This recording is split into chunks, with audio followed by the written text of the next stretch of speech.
Si j'ai tout ce qu'il me faut dans la vie et que je suis heureux, à quoi me servirait la foi? Souvent, on s'interroge sur la foi en se demandant si on l'a ou si on ne l'a pas. Mais c'est assez erroné de penser comme cela. La foi, ce n'est pas quelque chose de magique. Ce n'est pas un objet ou un outil. Il ne faut pas voir la foi comme une utilité, parce qu'elle peut se perdre, ce n'est pas un bien. Adhérer à la foi chrétienne, c'est croire que Jésus est le Fils de Dieu, qu'il est mort sur la croix et ressuscité. Lorsque l'on a la foi, elle nous possède et nous saisit dans la vie de tous les jours. C'est un don de Dieu qui naît d'une expérience que l'on vit avec le Christ. Certains l'ont instantanément et d'autres au fur et à mesure du temps. On ne peut pas se donner la foi ou encore la donner aux autres. Mais dans la vie de tous les jours, même si nous possédons tout, on peut toujours sentir un manque. Pourquoi?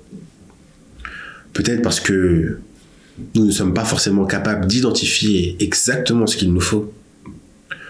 On s'ouvre à l'idée il existe des interrogations, des besoins, des manques qu'on n'arrive pas forcément à comprendre.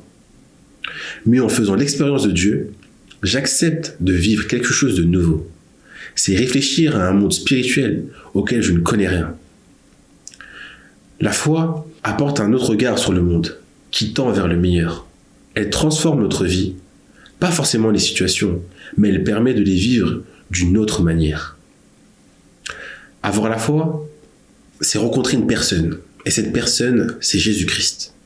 Ce n'est pas une rencontre en chair et en os, mais c'est une rencontre en esprit.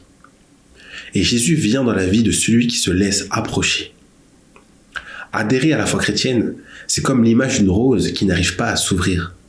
Pour l'aider à éclore, il faut en prendre soin, sinon cette rose peut faner.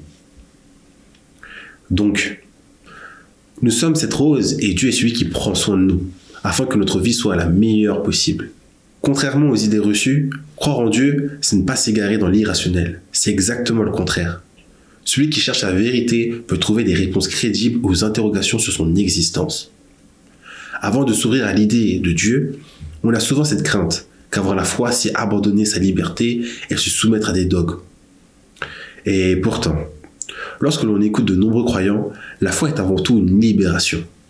Mais pourquoi alors cette vision si différente? Eh bien, c'est peut-être la question de la liberté qu'il faut comprendre. En effet, être libre, ce n'est pas seulement avoir une multitude de choix devant soi. C'est pouvoir choisir sans contrainte ce qui est bon pour moi, ce qui m'amène à la vie et à la joie. Et c'est exactement ce que Dieu veut pour nous.